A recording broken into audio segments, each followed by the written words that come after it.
Airstrikes alone are not going to do this, not going to fix this, not going to save the town of Kobani. We know that, and we've been saying that over and over again, and yet we continue to get questions of, well, why aren't you doing more? And how come they aren't more effective? But what we've been very honest about the limits of air power here.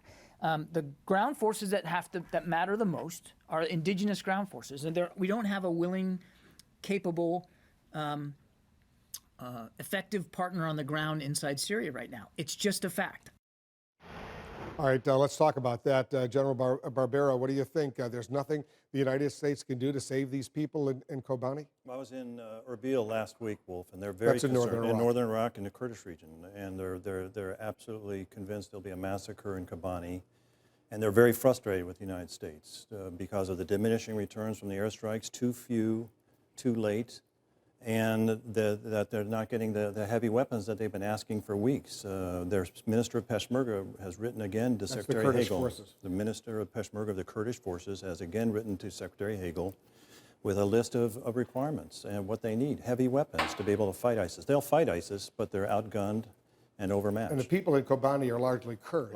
Largely Kurdish, and they talked openly about their fears for a massacre there. And you wrote about this, Jeffrey, an article that was very powerful.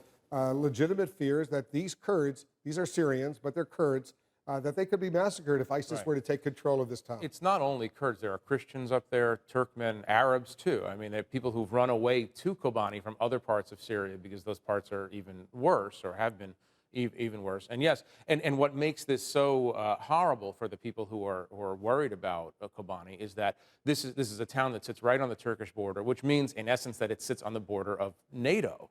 Turkey is a NATO power. The Turkish military is watching this happen, and that's something that Admiral Kirby did not allude to, is that there is another force right there that could stop an ISIS massacre, and that's called the Turkish army. But they're not interested. Which is a NATO ally. They have the largest military force in the region, hundreds of thousands of troops. They have tanks along that border with Syria. If they made a decision to send in forces to rescue these people in Kobani, they could do it relatively quickly. They could. 2 points. Well, first, the Kurds went to Turkey first when they were first attacked by ISIS and asked for assistance, and the Turks said no. Why? Why would they say that? Well, a different agenda, different interest that Erdogan has. And Erdogan's the president of Turkey. Part of his fear is this united Kurdish effort. And and the second point is the Turks conducted military operations in Iraq in 2008 to go after the PKK, the Kurdish faction that was fighting them. So it is bewildering and very angering to the Kurds that the Turks have ignored their requests. And Turkey's a NATO ally, but they're staying out of it, at least for now, because there's no great love, Jeffrey, between the Turks, the Turkish government of President Erdogan, and the Kurds, whether the Kurds in Turkey, the Kurds in Syria, or the Kurds in Iraq. And not only that, I mean, Erdogan wants Assad gone. I mean, this is this 3D chess problem that you have. He's focused on getting rid of Bashar al-Assad, the enemy of ISIS. And so, from a certain perspective, the Turks are looking at ISIS as maybe not the worst thing in the world because they're opposed to Assad. Meanwhile, this town is in danger of a massacre. And we've seen what happens when ISIS goes into towns. This is predictable.